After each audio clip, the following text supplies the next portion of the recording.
Bismillahirrahmanirrahim.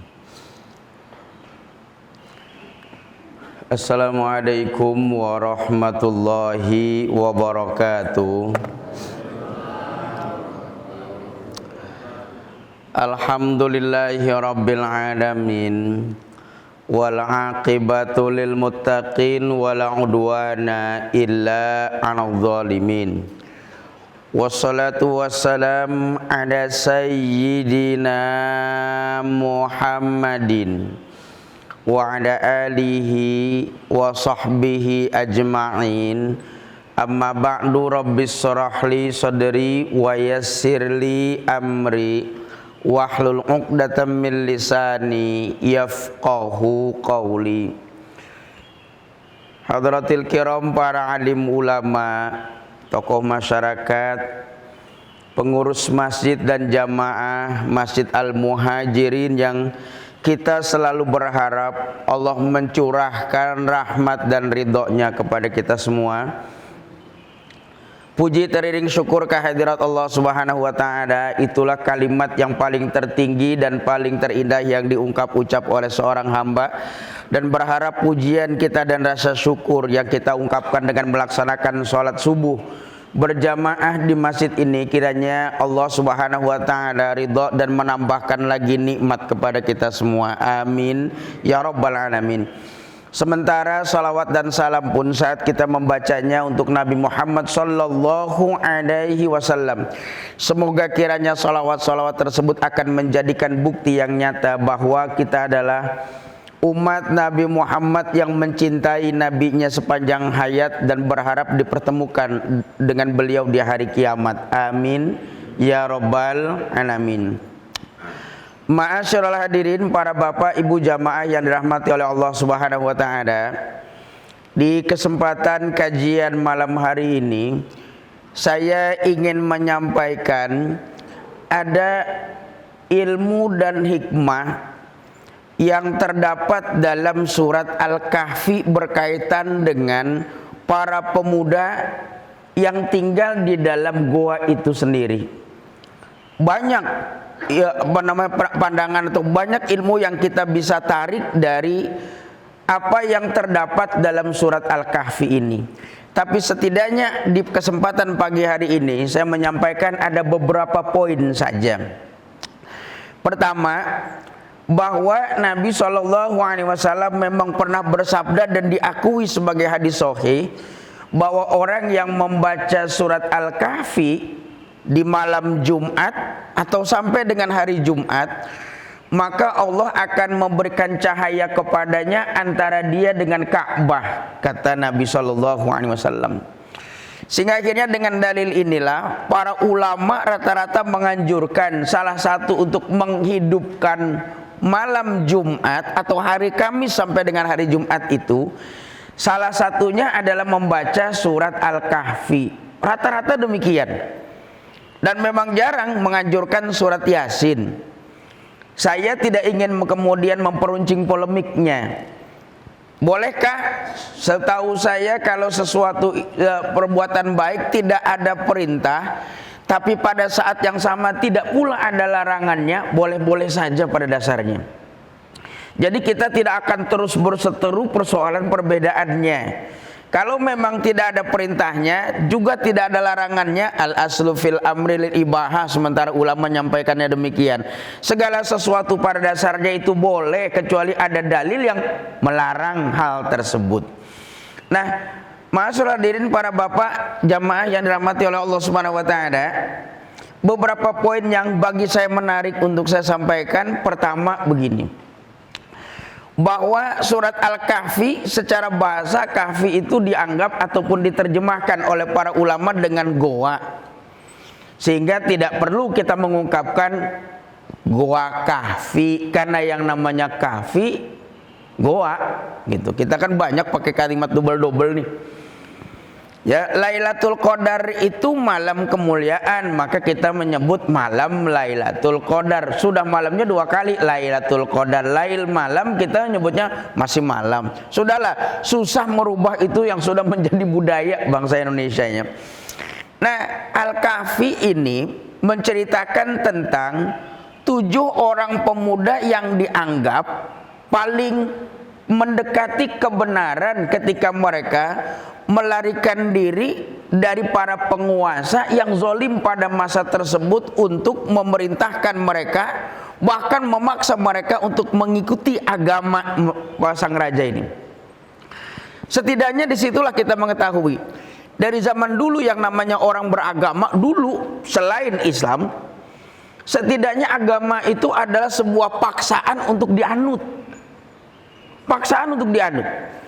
Bagaimana kisah Nabi Ibrahim berhadapan dengan Raja Namrud. Sang raja murka luar biasa ketika Nabi Ibrahim berbeda pandangan dengan Raja Namrud. Maka akhirnya bukankah Nabi Ibrahim tersebut dibakar hidup-hidup? Fir'aun, begitu pula Fir'aun memaksakan keyakinannya untuk dianut oleh Nabi Musa dengan Bani Israel. Dikejar-kejarlah Nabi Musa itu oleh Fir'aun dengan bala tentaranya, walaupun pada akhirnya Allah menenggelamkan Fir'aun. Dua cerita ini menggambarkan bahwa pada masa tersebut agama yang diakui atau agama yang dianut oleh raja dipaksa dianut oleh seluruh rakyatnya. Nah, disinilah yang menjadikan perbedaan agama Islam itu. Islam ketika hadir tidak memaksakan agama itu untuk dianut oleh siapapun. La ikraha fiddin, begitu ungkapannya. Tidak ada paksaan dalam persoalan menganut agama itu. Kenapa tidak perlu dipaksa dan tidak boleh dipaksa? Agama itu satu, keyakinan; dua, kepasrahan dan ketenangan orang dalam beragama. Bagaimana orang bisa mau nyaman, nikmat dalam beragama kalau agama yang dianutnya merupakan agama paksaan dari orang lain? Akhirnya ketika berbeda keyakinan, bukankah solusi yang ditawarkan oleh agama itu lakum dinukum waliyadin? Bagi kalian keyakinan kalian, bagi kami keyakinan kami. Itulah kenyataan, bahkan sampai dengan Ashabul Kahfi, penguasa pada masa tersebut memaksakan pandangannya dianut oleh semua rakyatnya, termasuk 7 pemuda ini. Maka 7 pemuda ini yang punya keyakinan kuat luar biasa kepada Allah, mereka menolak untuk meyakini apa yang diyakini oleh sang raja atau penguasa pada masa tersebut. Sehingga akhirnya mereka pun melarikan diri, menyelamatkan akidahnya, menyelamatkan keyakinannya. Para pemuda ini, Al-Quran menyebut mereka dengan ungkapan fata, para pemuda. Uniknya ketika Al-Quran menyebutkan kata fata atau pemuda, inilah yang menarik dari surat Al-Kahfi ini. Al-Kahfi ini bercerita tentang pemuda belasan tahun. Belasan tahun, fata, bukan rojul. Kalau disebut dalam bahasa rojul itu orang yang sudah 40 tahun ke atas, yang kondisi kejiwaannya sudah mantap, beragamanya mulai bagus. Itu rojul biasanya. Maka kalau bapak ibu baca riwayat seringkali ketemu kalimat begini, jaa rajulun ilan nabi sallallahu alaihi wasallam. Datanglah seorang rajul, seorang laki-laki kepada Nabi sallallahu alaihi wasallam. Kemudian dia bertanya lah dan segala macamnya. Diungkapkan kata rajul. Kenapa diungkapkan kata rajul? Orang yang datang ke Nabi Muhammad ini seorang laki-laki yang mapan, sudah dewasa dalam pola pikirnya dan tertarik untuk beragama. Rajul. Usia rajul ini kan sekitar kurang lebih 40 tahun ke atasan. Orang yang sudah mulai mendekati agama dan mau mantep dalam persoalan agama. Ja'a rajul, datang laki-laki, nanya ini soal agama, nanya itu soal agama. Rajul. Jadi zaman dulu pun sampai sekarang, orang-orang yang tertarik dalam persoalan agama itu rata-rata masuk fase rujul. Orang-orang yang sudah mulai mantap keyakinannya, agamanya mulai menguat, dia masuk masjid, taklim, nanya agama.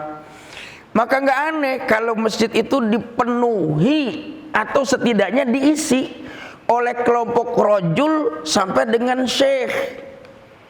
Orang-orang yang mau sholat ke masjid atau mau yang sudah mulai bagus beribadahnya, itu kan rata-rata fase 40 tahun ke atas.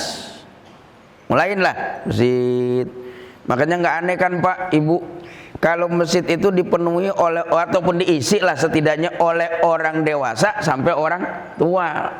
Maka sepengalaman saya keliling dari masjid ke masjid, apalagi kalau subuh, jarang anak usia belasan tahunnya, jarang.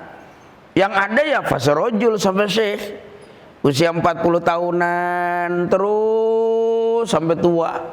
Maka kalau anak kita yang belasan tahun ibadahnya belum mantep, nggak usah diomelin.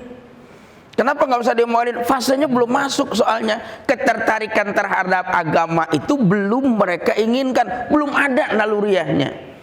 Maka nggak usah marah-marah juga kalau seandainya di masjid cuma orang tua doang yang ngisi. Nggak usah panitia marah-marah, pengurus marah-marah, ustadz marah-marah. Memang rata-rata di masjid umumnya orang-orang tua yang kalau udah habis subuhan pakai minyak angin gitu. Tuh rata-rata di mana-mana aja gitu. Boleh colak-colek deh gitu. Biasa udah, assalamualaikum warahmatullah, assalamualaikum warahmatullah, ngambil minyak angin dari kantongnya terus gini. Ada yang disapin ke ini apa namanya hidung, ya ada yang ditengkuk. Bahkan di tempat saya ada yang begitu buka minyak cap kampak diolesin, dimasukin ataupun dicicipin di lidah. Gini nama dia. Kemudian saya tanya, kenapa sih sampai masukin ke lidah? Anget Ustadz, enak di sini nih. Rata-rata itu tuh, ya gitu. Yang nggak bisa lama duduk, selonjoran, kakinya udah nggak bisa ditekuk. Nggak usah diselonjorin Pak, biasa aja. Udah mau selonjor nggak apa-apa udah. Udah biasa begitu sih. Ya wajar. Jadi nggak perlu kemudian saya pengurus atau ustadz moro-moro masjid cuma diisi oleh orang tua dong. Mana anak mudanya? Karena memang naluriannya belum sampai. Maka wajar Nabi menyebutkan begini, bahwa Allah suka kepada orang-orang tua yang rajin ibadah, tapi Allah jauh lebih suka kepada anak-anak muda yang rajin ibadah, karena jarang. Jadi hebat dan uniknya Ashabul Kahfi ini kan menceritakan para fata, anak-anak muda yang menyelamatkan agamanya. Anak muda loh, bukan orang tua. Kalau saja Ashabul Kahfi ini cerita tentang orang tua yang rajin ibadah menyelamatkan agama, kayaknya narasinya biasa-biasa aja udah. Tapi ketika narasinya adalah orang-orang muda, anak-anak muda fata, kemudian menyelamatkan agama menyelamatkan agamanya sampai masuk ke dalam gua, bukankah satu yang menarik dalam Ashabul Kahfi ini? Nah, Bapak Ibu, itu satu informasi Quran tentang siapa dan berapa usia anak-anak muda ini. Kedua, bahwa mereka ini seringkali kita menyebutkan mereka tertidur di dalam goa itu selama berapa tahun? 309 tahun ya. 309 tahun. Kalau dalam Al-Qur'annya kalimatnya begini, 309 tahun itu. Walabithu fi kahfihim salasami'ati sinina wazdadu tis'a gitu. Saya bukan menantang, tapi yang ngerti bahasa Arab coba deh perhatiin. Walabithu fi kahfihim salasami'ati sinina wazdadu tis'a. Kalau diterjemahkannya begini, walabithu, dan mereka tinggal fi kahfihim dalam gua mereka salasumi'atin 300 tahun, wazdadu tis'a, dan tambahkan lagi 9 tahun. Akhirnya berapa? 309. Kita bilangnya 309 karena 300 ditambah 9 tahun. Sementara ulama menghitungnya bukan begitu. Kalau 300 tahun kalimatnya begini, mereka tinggal di dalam gua itu 309 tahun. 309. Tapi Qur'annya nggak bilang begitu. Mereka tinggal di dalam gua itu selama 300 tahun. Tambah 9 tahun lagi. Kalimatnya nggak simpel, nggak sederhana. Mereka tinggal di dalam gua 309 tahun, bukan. Mereka tinggal di dalam gua itu selama 300 tahun, tambah 9 tahun lagi. Kenapa Allah nggak simpel bilang 309 tahun, tapi 300 tambah 9 tahun lagi? Rupanya sementara ulama bilang begini, yang dikehendaki oleh surat Al-Kahfi dalam bilangan ini bukan tahun, tapi hari. Mereka tinggal di dalam gua itu selama 300 tahun tambah 9 tahun lagi. Yang dimaksud dalam Quran ini, kata ulama, bukan tahunnya, harinya. Kenapa dibilang harinya? Gini Bapak Ibu, ketika kita menghitung menggunakan kalender, maka kemungkinan besar kita akan menghitung menggunakan kalender Samsiah, putaran matahari, atau Komariah, putaran bulan. Ini dua-duanya kalender nih, ya. Alat ataupun benda yang disajikan oleh Allah di alam semesta ini agar manusia mengambil manfaatnya. Silakan ambil manfaatnya. Jadi bulan dengan bintang ini sudah bulan dengan matahari ini sudah dijadikan oleh Allah sebagai alat untuk menghitung dari zaman dulu. Ada yang menghitung menggunakan matahari, ada yang menghitung menggunakan bulan. Coba hitung 300 tahun kalender matahari, kalau kita menghitungnya pakai kalender matahari, dihitung oleh mereka ini para ulama, dan saya coba mengecek ngitung 300 tahun itu kalau dihitung harinya, maka jumlah bilangan harinya 109.505 hari. Nanti Bapak Ibu cek aja deh di rumah. 300 tahun kalender matahari itu sama dengan 109.505 hari. 109505, angkanya begitu. Itulah 300 tahun kalender matahari.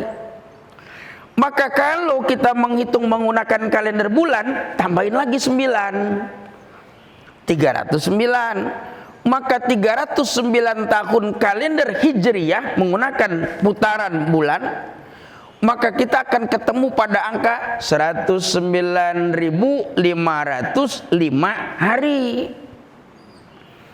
Ya, bukankah ini sama nih? Kalau kamu menghitungnya dengan kalender matahari, 300 tahun sama dengan 109.505 hari. Kalau kamu pengen menghitung pakai kalender bulan, maka hitungannya 109.505 hari. Kalau begitu, bukankah Al-Quran sejak zaman dulu sudah menyajikan sesuatu yang sangat teliti dalam perhitungan Allah Subhanahu wa taala? Telitinya luar biasa.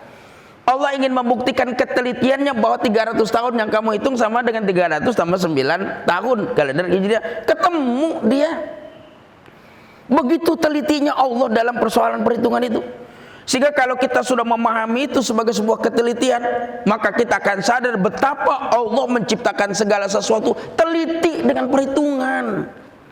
Seimbang, ini aja ngitung begitu kok gitu. Betapa kalau gitu kita sekarang menemukan betapa Allah sangat teliti, bahkan sampai persoalan perhitungan sekalipun teliti. Dia maha teliti, bener. 300 tahun kamu hitung kalender matahari, 109.505 hari. Maka kalau mau ketemu angka yang sama, hitung pakai kalender bulan, tambahin lagi 9 tahun, 309 tahun, ketemu 109.505 hari. Subhanallah, bagi saya ketika dulu ngaji itu, betapa Allah menunjukkan ketelitian itu. Coba kita ngitung model kayak gitu, belum pernah. Jangankan menghitung begitu, berapa hari dalam 300 tahun kita belum pernah ngitung sama sekali. Tapi bukan kayak disajikan 300 tahun, kita cuma sekedar cerita 300 tahun, 309 tahun, cuma segitu. Berapa angka harinya? Kita nggak pernah mau ketemu. Nah, bukankah sekarang ketemu segitu angkanya? Dan akan ketemu dua perbedaan ini dalam titik yang sama. Matahari selama 300 tahun, bulan 309 tahun, ketemu di angka yang sama, 109.505. Dan kalau kita mau ambil hikmahnya lagi, kita sekarang juga bisa mendapatkan pembelajaran berharga bahwa dua perbedaan besar matahari dengan bulan satu masa akan ketemu pada titik yang sama, 109.505 hari. Kenapa sih umat Islam ini selalu memperbedakan ataupun mempersoalkan perbedaan kalau suatu masa bisa ketemu dalam titik yang sama gitu loh? Kenapa sih gitu? Matahari beda, bulan beda, tapi bukankah dia bisa bertemu pada satu angka yang sama? Kita umat Islam ini Tuhannya sama, nabinya sama, tapi seringnya mempersoalkan perbedaan lebar sehingga nggak pernah ketemu kepada titik yang sama. Kita selalu saja mempersoalkan mungkin subuh dengan kunut dengan tidak kunut, tahlil dengan tidak tahlil. Padahal bukankah mereka punya Tuhan yang sama? Ya, baik itu dianut oleh si A, si B, yang cara sholat di masjid ini saya lihat berbeda-beda. Tapi bukankah kita menuju pada Tuhan yang sama? Kenapa sih nggak cari persamaannya?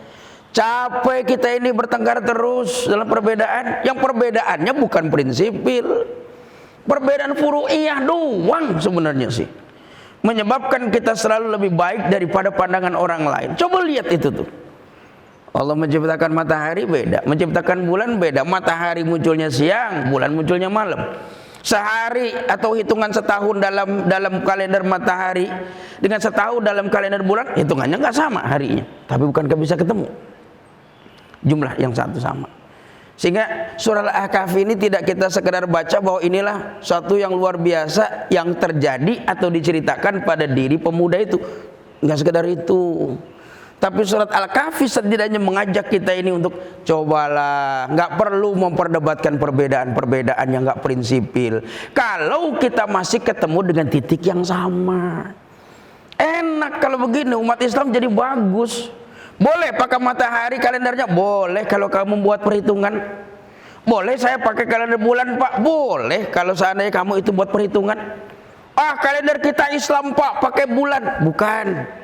Kalau kita menggunakan bulan itu untuk melaksanakan ibadahnya, kita pakai kalender bulan nih buat ibadah. Selain memang buat perhitungan. Kenapa kalender bulan itu buat ibadah? Gini, kalau kita berpuasa, maka perintah Quran berpuasalah kamu kalau ngelihat bulan itu. Maksudnya Ramadan. Ya, puasa kita selalu bulan Ramadan. Ramadan. Coba lihat bulan Ramadan kalau dimasukkan ke dalam kalender Masehi, Ramadan itu selalu berbeda-beda bulannya. Sekarang Ramadan bulan Maret, ya. Persoalan kapan awalnya bukan kewenangan saya menentukan, karena saya bukan ahli, manut saja sudah kepada yang ahli. Tapi setidaknya Maret kita sudah melaksanakan ibadah puasa nanti. Bukankah di tahun ini kita merasakan bulan Maret? Kalau usia kita panjang 5 tahun ke depan, maka kita akan ketemu juga dengan puasa bulan Februari. Pada tahun 99-an saya merasakan lebaran itu bulan Januari, kalau gitu Desember. Bahkan bukankah kita pernah puasa juga bulan Agustus? Kita pernah puasa bulan Agustus. Konon katanya Pak Soekarno menyebutkan ataupun mengikrarkan proklamasi katanya bulan Ramadan. Kalau gitu bulan Agustus, kita juga ngalamin puasa bulan Agustus. Kalau saat itu proklamasi bulan Agustusnya pada saat Pak Soekarno, kalau kita sudah mengisi kemerdekaan 17 Agustus itu bulan Ramadan, nggak ada perlombaan. Gitu sih. Kan waktu itu tuh berapa tahun? 3 tahun kalau nggak salah. Agustus terus, nggak ada perlombaannya. Begitu sudah bergeser bukan Agustus lagi, ramai lagi perlombaannya. Bukankah kita bisa menemukan puasa bisa bulan Agustus, bisa bulan September, bisa bulan Oktober, bisa bulan Januari. Nah kalau sudah pakai hitungan kalender matahari, Agustus, September matahari, bagi kita nggak pengaruh. Bagi orang Arab kan pengaruh. Coba bayangin kalau seandainya berpuasa selalu di bulan Juli dan Agustus. Orang Arab nggak pernah ngalamin puasa musim dingin, panas melulu. Karena pada saat bulan Juli dengan Agustus kan puncak panas. Mereka nggak ngalamin. Nah akhirnya dibentuklah Ramadan sudah. Maka satu masa orang Arab bisa berpuasa musim dingin bisa. Musim panas ngalamin, semua musim pernah dialami. Bukankah itu wujud keadilan? Ya, wujud keadilan itu. Bukankah begitu kita ini nih? Kalau lebaran haji kalau seandainya hajian itu selalu bulan Juli, Agustus, orang hajian gak pernah ngerasain musim dingin. Saya pernah ngerasain haji musim dingin bulan Januari 2004. Sekarang kalau hajian lagi, ngalamin haji musim panas, panasnya luar biasa, ngalamin haji itu. Kalau gitu bukankah itu konsep keadilan? Kalau kita menggunakan kalender bulan untuk ibadah, kalau ngitung boleh pakai kalender matahari, boleh. Nggak perlu kita bilang matahari Nasrani Pak, nggak perlu. Sebab bulan dengan matahari kami jadikan sebagai dua tanda-tanda kekuasaan kami yang kamu bisa mengambil manfaatnya. Tidak hanya sekadar putarannya, tetapi bukan sinar mataharinya juga manfaat buat kehidupan kita ini nih. Nah kalau gitu, kalau bapak ibu mau memperhatikan, mereka tinggal di dalam goa itu selama 300 tahun dalam kalender Masehi.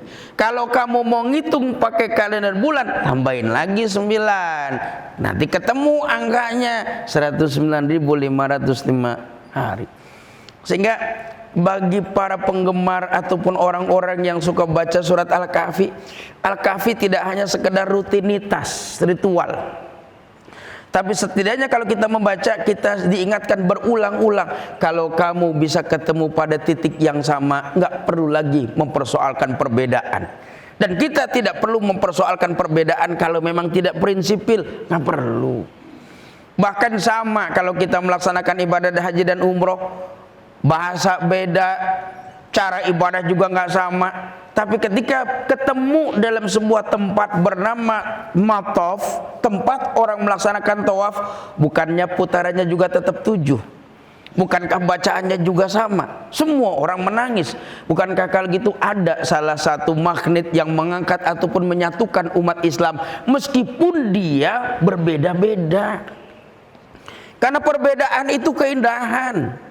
Karena perbedaan itu sunatullah. Bayangin kalau kita semua sama semua, indahnya apa? Bukankah kita melihat keindahan laut, keindahan gunung, dua tempat yang berbeda. Orang gunung satu masa kangen laut, orang yang di laut kangen suasana gunung. Bukankah itu perbedaan yang gak pernah mungkin bisa kita pertemukan? Seenak-enaknya orang tinggal di hotel berbintang 5, katanya orang paling bagus, mewah, luar biasa, dengan segala macam fasilitas yang luar biasa canggihnya. Satu masa dia akan kangen juga dengan suasana kampung yang sepi, becek, dan penuh dengan tumbuh-tumbuhan. Dua tempat yang berbeda, bahkan saling bertentangan, tetapi berkumpul dengan rasa kangennya setiap manusia. Begitu Islam itu, ya. Sehingga seharusnya lah saya menginginkan para pemuka agama dan orang-orang yang punya suara yang bisa dianutin ini, jangan memperlebar perbedaan kalau kita bisa ketemu dalam titik yang sama. Jangan menganggap kami paling bagus dan paling baik. Itu satu kalimat dalam Al-Quran ataupun dalam surat Al-Kahfi. Mereka tidur di dalamnya 300 tahun ditambah 9 tahun lagi. Bapak Ibu yang saya hormati, lantas ketika mereka tertidur, bagaimana kondisinya? Maka diceritakanlah mereka itu tidur di dalam gua kahfi ini, atau dalam gua ini nih. Mereka tidur selama 109.505 hari. Ada 7 pemuda dengan satu ekor anjing. Begitu cerita populernya kan? Quran menyebutkan ada mereka dengan 1 ekor anjingnya. Lihat kondisi tidurnya. Bukankah kamu ketika melihat mereka tertidur, kamu menduganya terjaga? Kelihatannya terjaga. Ada yang mengatakan terjaga itu karena mereka tidur matanya terbuka. Kalau kamu melihat mereka tuh tidur, tapi kamu melihatnya terjaga. Ada yang bilang matanya terbuka. Ada lagi sementara ulama, enggak. Mereka itu kalau kita lihat tertidur padahal mereka itu terjaga. Buktinya apa? Selama 109.000 hari itu mereka tidur, maka Allah bilang kami membolak-balikan mereka dalam kondisi tidurnya. Jadi selama 109.000 hari itu tuh mereka celentang, miring, tengkurap. Kami balik-balikan mereka itu tuh selama 109.000 hari itu tuh, bolak-balik. Maka kamu duga mereka itu terjaga, padahal kami tidurkan mereka dengan kondisi kami bolak-balik, bolak-balik, bolak-balik. Kalau gitu bukankah mereka tidak mengalami kematian selama itu tuh? Bolak-balik, bolak-balik. Itu selama 100 ribuan hari itu dia bolak-balik, bolak-balik. Kita juga tidur begitu. Nggak perlu lama-lama lah, kita tidur 5 jam juga bolak-balik tuh. Nggak ada orang yang tidur diem aja tengkurap 5 jam. Pasti satu masa ada baliknya lagi, ada celentang. Kadang-kadang kita tidur malam hari, bangun-bangun di bawah udah di bawah tempat tidur karena jatuh dari tempat tidur, padahal cuma 6 jam. Ya, ini bolak-balik. Sementara anjingnya, kami diamkan dia selama 100 ribuan hari itu. Dia diam aja udah dengan kakinya di depan gua itu yang menjulur ke depan, nggak berubah sama sekali. Yang manusianya kami bolak-balik, sementara yang anjingnya kami diamkan selama itu diam. Itu dengan kakinya di depan gini. Nah, ini yang kemudian dikomentari oleh Nabi, kalau kita melaksanakan sholat, apapun sholatnya mau fardu atau sunnah, kalau kita sedang melaksanakan sujud, janganlah kamu sujud kayak anjing. Nah, ini dikomentarin, kalau anjing begitu bagus, namanya anjing. Kalau kita manusia, kalau sujud jangan kayak anjing. Artinya jangan kayak anjing. Ini tangan kita ini, lengan kita ini jangan ditaruh di bawah gini nih. Sujud. Semuanya sampai siku ditaruh di bawah, jangan gitu. Angkat. Ya, kita manusia jangan sama-sama anjing. Artinya Nabi tidak mempersamakan kita dengan binatang, walaupun dalam dunia binatang bagus. Itu memang karakter binatangnya, kita jangan kayak gitu. Maka kita seringkali dilarang meniru sesuatu yang menurut Nabi itu satu kebiasaan yang jelek. Ya, jangan gitu, jangan berpakaian ini, jangan gaya kayak gitu. Kenapa? Karena tidak disukai pada masa tersebut, maka dilaranglah kita menggunakannya. Maka janganlah kamu sujud seperti seekor anjing, walaupun anjing kalau duduk kayak begitu ya namanya anjing. Kalau ada orang yang sujudnya tangannya ditaruh semua sampai sikunya ke bawah, kita tinggal tanya, ini orang apa anjing? Gitu. Ya, kalau manusia angkat gini, ya. Kalau perempuan nempel ke pahanya, kalau laki-laki angkat lebar. Kalau bapak lagi sholat sendirian nih, qobliyah, ba'diyah, tahiyatul masjid yang bukan jamaah, tempatnya luas, lebarin. Kalau lagi jamaah pak, padatnya luar biasa, nggak usah, sesuai kemampuan aja udah. Jangan maksain dilebarin, ntar muka orang kena siku. Akhirnya kita berantem cuma gara-gara mesti begini pak. Hormatin orang lain juga gitu. Tapi kalau saya melaksanakan sholat sendirian, lebar ruangannya, luas sendirian, lebarin. Gitu prakteknya. Bapak ibu jamaah yang saya hormati, dibolak-balik manusia ini nih. Anjingnya diam aja begitu. Lantas apa pesannya coba? Kalau gitu pesannya adalah Allah bisa melakukan tindakan berbeda, tapi dua-duanya tetap sama. Yang ini dibolak-balikan nggak hancur dan hidup. Yang ini diam aja udah, tapi bukan kayak hidup. Ketetapan Allah begitu. Yang bagi manusia bolak-balik. Yang anjing diam aja udah. Tapi apakah dibolak-balikan manusia itu rusak? Enggak. Anjing didiamkan saja rusak nggak? Enggak. Kalau gitu bukankah Allah bisa menetapkan dua hukum yang berbeda, tapi hasilnya tetap sama tuh, nggak rusak juga. Begitulah Allah menetapkan hukum kepada manusia. Yang satu dibuatkan boleh jadi kaya, yang satu miskin. Tapi bukankah dua-duanya itu sama-sama ujian dari Allah? Ya? Jadi kalau gitu ketetapan Allah macam-macam.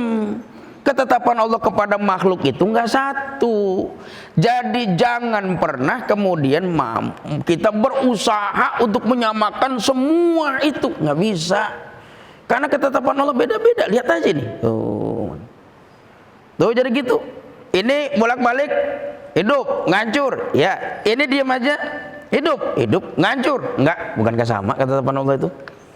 Nah, bukankah kalau gitu Allah menetapkan sesuatu yang bisa jadi berbeda, tetapi ketetapan Allah tetap sama kepada makhluk tersebut? Bukankah itu lagi-lagi merupakan ketetapan Allah, dan Allah menunjukkan betapa Allah Maha Kuasa terhadap kehidupan makhluknya?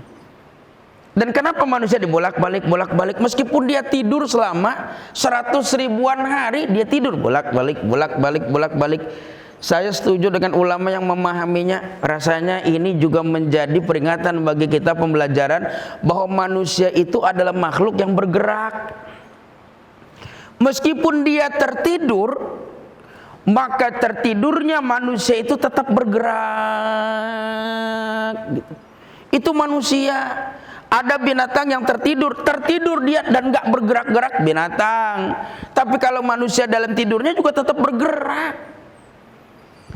Saya kalau sudah nonton Dunia Binatang, ada kalau sudah binatang itu musim panas, terus kemudian dia diam di dalam sebuah tempat, nggak gerak-gerak. Ada ikan itu di Afrika, kalau sudah rawanya kering, dia masuk ke dalam lumpur. Dan kemudian lumpur pun mengeras, dia diam. Nggak ada gerakan, wong lumpur mengeras kok. Tapi apakah ikan ini mati? Enggak. Sehingga orang-orang di Afrika kemudian mencari, ditusuk, dia tahu ada ikan di bawahnya, diambil. Tapi kalau nanti suatu masa rawa itu kembali teraliri air, tanah menjadi empuk, dia bangun lagi. Selama sekian bulan dia tertidur, diam, bergerak, apakah mati? Enggak. Tapi manusia jangankan sekian bulan, sekian jam saja dia tidur, bolak-balik. Artinya kalau gitu, itu pembelajaran bagi kita. Allah menciptakan makhluk bernama manusia, itu adalah makhluk yang selalu dinamis dan bergerak. Jangan diem. Jadi orang jangan diem. Kita ini makhluk yang gerak. Maka sehingga akhirnya ada ungkapan al-harakah barokah. Yang namanya bergerak itu nanti akan mendapatkan kebaikan, ada keberkahan. Gerak, jangan diem. Saya udah pensiun, Pak. Pensiun bukan dalam agama Islam. Pensiun itu berhenti dari satu pekerjaan, pindah kepada pekerjaan yang lain lagi. Sehingga tetaplah dia gerak, nggak bisa diem. Kalau kita diem, rusak kita ini nih. Percayalah, kalau kita diem, kita rusak. Maka kenapa orang-orang dulu suka bilang kalau habis makan jangan tidur? Bukankah dengan demikian tubuh kita rusak dengan penyakit karena diem? Ya.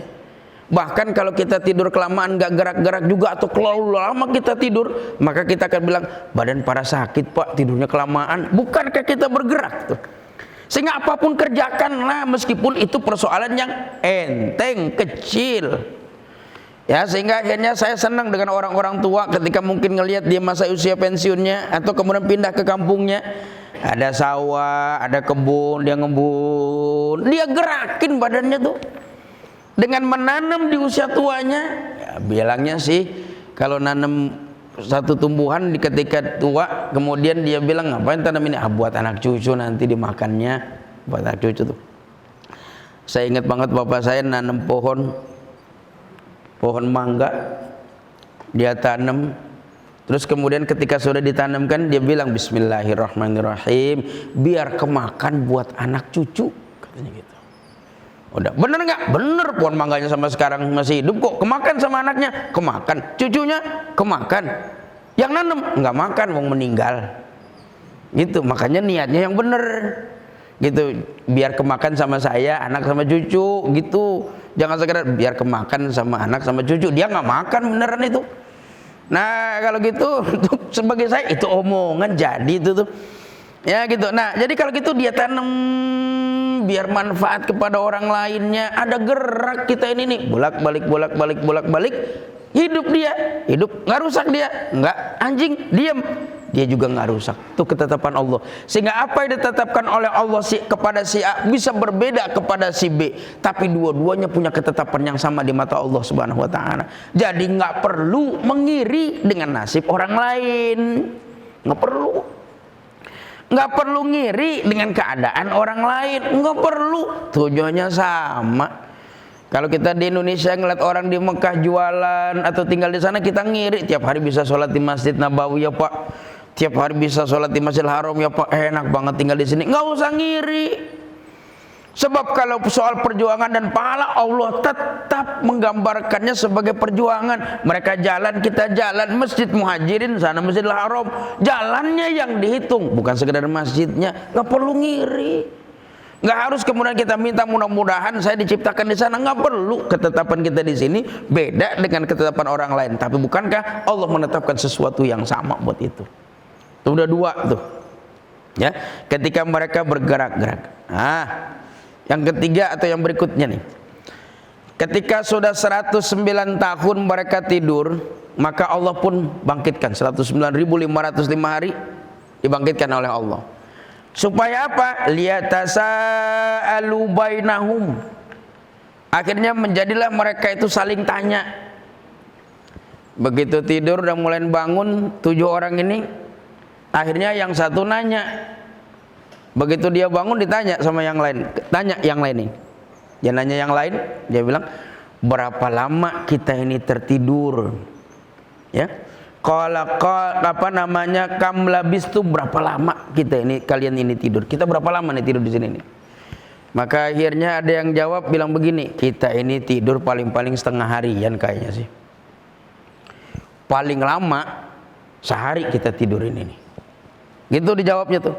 Berapa lama kita tidur di sini? Yang satu bilang setengah hari. Yang satu bilang enggak deh, kayaknya agak seharian deh. Nah kalau begini persoalannya kita mendiskusikan berapa lama tidur, nggak ketemu. Akhirnya datanglah satu orang ataupun yang satu orang ngomong. Apa dia bilang? Maka dia bilang Allah lebih tahu berapa lama kalian itu tidur. Ya, Allah lebih tahu berapa lama kalian tidur. Nggak usah didiskusikan. Kita semuanya tidur semua ini nih. Kalau nanya berapa lama kita tidur, ente jawab setengah hari. Yang ini jawab 1 hari. Yang paling tahu berapa lama kita tidur Allah. Kenapa? Wong kita semua tidur, nggak ada yang terjaga. Kedua, kan kita nggak pasang CCTV berapa lama kita tidur. Jadi kalau persoalan ini kita diskusikan lama-lama nih, berapa lama kemudian kita diskusikan, nggak kelar-kelar diskusi kita ini nih. Kenapa nggak kelar-kelar? Nggak ada yang tahu semuanya berapa lama kita tidur. Buktinya nggak ada soalnya. Yang terjaga nggak ada, pasang CCTV nggak ada, ditungguin orang nggak ada, bukti nggak ada. Gimana kita bisa bilang yang paling benar siapa?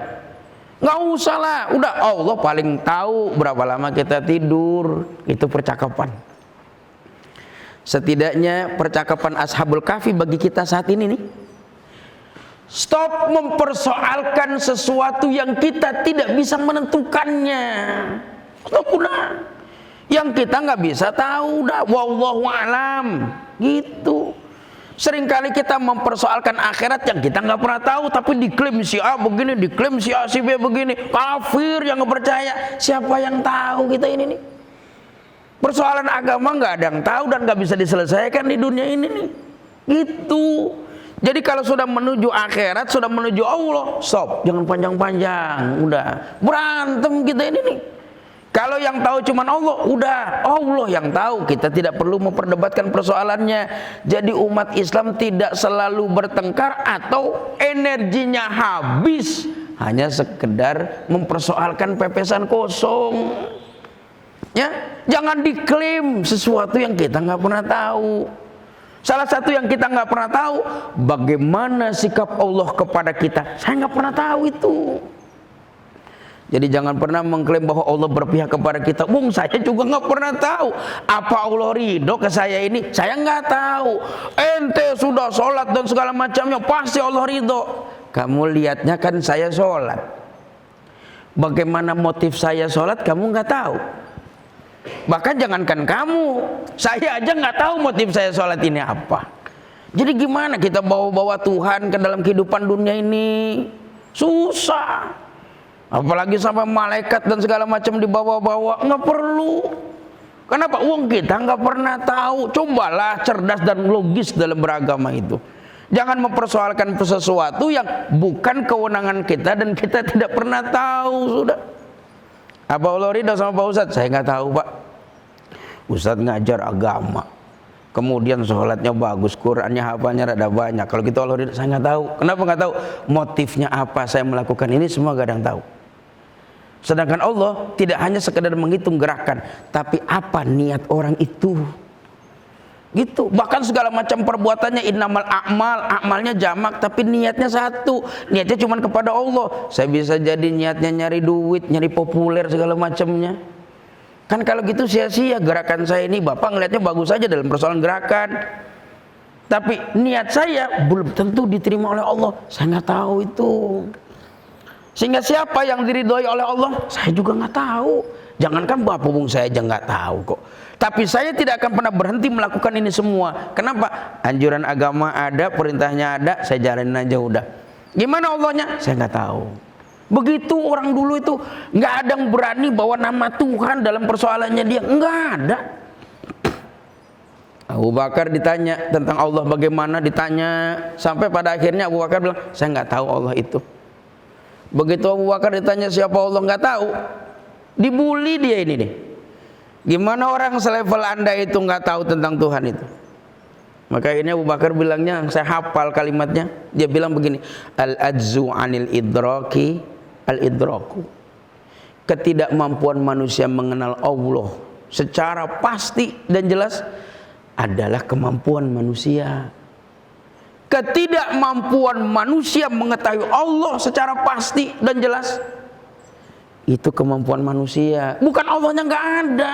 Ketidakmampuan kita melihat, mengenal, itu kemampuan.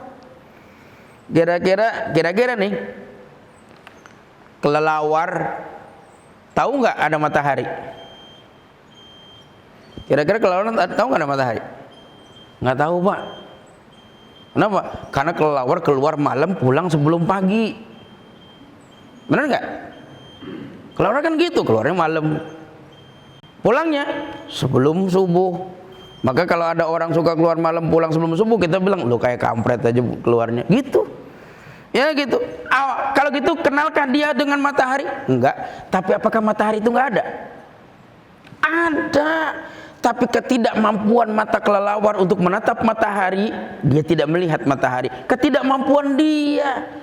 Bahkan ketidakmampuan mata kita melihat matahari secara kasat mata atau dengan mata telanjang, itu kemampuan kita. Bukan matahari nggak ada itu.